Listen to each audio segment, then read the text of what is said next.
ఇప్పుడు మనం తిరుపతి సిరీస్ చేస్తున్నాం కదా! అందులో భాగంగా లాస్ట్ షాట్‌లో నేను చెప్పాను కొండ మీదకి వెళ్ళాము. విష్ణుకి పుట్టు వెంట్రుకలు సక్సెస్‌ఫుల్‌గా తీయించేసాము. ఇంకా ఇప్పుడైతే స్వామి దర్శనం చేసుకోవాలి. అయితే ఇప్పుడు టైము 2 అయిపోయింది. ఇంకా మాకు 6 వరకే టైం ఉందనమాట. కానీ బయట ఉన్న వాళ్ళందరూ 5 వరకే సుపదం ఉంటుందని కూడా మమ్మల్ని భయపిచ్చారు. అయితే ఇక్కడ ఏంటంటే మాకు స్నానాలు అవన్నీ చేయడానికి రూమ్ ఏం లేదనమాట. సో, డార్మెటరీలోకి వెళ్ళిపోయి స్నానాలైతే కంప్లీట్ చేసుకున్నాము ఎలాగో ఒకలాగా. అక్కడ కూడా చాలా అవస్థలు పడ్డాము. ఎందుకంటే ఒక్కొక్క బాత్రూమ్ దగ్గర 4, 5 మెంబర్స్ అలా ఉంటారు. సో, వాళ్ళందరినీ దాటుకుని మేము వెళ్ళాలి. నాకైతే లిటరల్లీ ఏడుపు ఒకటే తక్కువ అనమాట. ఎందుకు ఇలా జరిగింది ఈసారి అని. కానీ అప్పుడప్పుడు అన్నీ ఫేస్ చేయాలి అన్నట్టు ఇంకా తప్పదు కాబట్టి వెళ్ళి అలా స్నానాలన్నీ కంప్లీట్ చేసుకొని వచ్చాము. ఇప్పుడు లగేజ్ అయితే ఎక్కడ పెట్టాలి? సో, లాకర్లో పెట్టాలి లగేజ్ అయితే. దానికోసం కూడా క్యూ ఉందన్నమాట. ఒక 1 అవర్ ఇంచుమించుగా వెయిట్ చేస్తే ఫైనల్గా మాకు లాకర్ అయితే దొరికింది. అప్పటికి మాకు టైము 4 అయిపోయింది.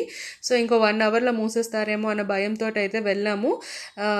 అక్కడ వ్యాన్ ఉంటే వ్యాన్ మాట్లాడేసుకుని అక్కడికి వెళ్ళిపోయాం అనమాట. సుపదం లైన్లోకి వెళ్ళాము. అక్కడ ఒక 1 అవర్ ఆపేశారు. ఆ తర్వాత ఫైనల్గా అయితే స్వామి దర్శనానికి వెళ్ళాము. స్వామి దర్శనానికి 1.5 అవర్ పట్టింది.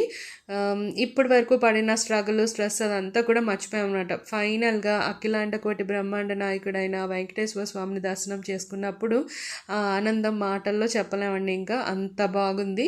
సో, ఫైనల్గా బయటకు వచ్చేసిన తర్వాత వర్షం విపరీతంగా పడుతుంది. సో, అలాగే తడుచుకుంటూ వెంగమాంబలోకి వెళ్ళి భోజనం చేసేసి ఎలా అయినా సరే ఈ రాత్రికి రూమ్లోకి వెళ్ళిపోవాలి అని చెప్పి ఒక బస్సు ఉంటే దాన్ని పట్టుకుని లాకర్లోంచి లగేజ్ అంతా తీసేసుకుని పరిగెట్టి మామూలుగా పరుగులు తీయలేదులేండి ఆ రోజు. ఎందుకంటే వర్షం అలా ఉందన్నమాట బయట.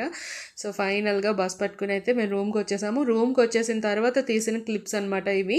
ఎందుకంటే రెడీ అయిపోయిన తర్వాత మేము లాకర్లోనే మొబైల్ అవన్నీ కూడా పెట్టేసి వెళ్ళిపోయాం కాబట్టి ఇంకా నేను ఎటువంటి వీడియోస్ అవి తీయలేదు, ఫొటోస్ కూడా తీసుకోలేదు కనీసం ఈసారి అయితే. ఇంకా స్వామి దర్శనం అయిందా లేదా అదొక్కటే మేము మనసులో పెట్టుకున్నాము. ఫైనల్గా స్వామి దర్శనం అయింది కాబట్టి ఈరోజు ఇంత హ్యాపీగా ఉన్నాము. లేకపోతే మనసులో పీకేస్తూ ఉంటుంది దర్శనం బాగా జరగలేదు అని చెప్పి.